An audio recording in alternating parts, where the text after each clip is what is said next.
How to fix Facebook community standards. Hello everyone. In this video we talk about how to fix this on your Facebook. Just watch this video till the end.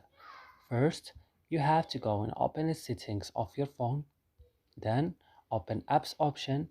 Here on apps option, search for Facebook. Then what you should do, scroll down and click on storage and go to the last button, click on clear data, click OK, and then you have to back and click on force stop and click also OK. And now the last things, guys, you have to go to permissions option, then click on files and media and allow access to media only. And that's it. I hope, guys, this video is helpful for you. Don't forget to like and subscribe in our channel, and see you in another video.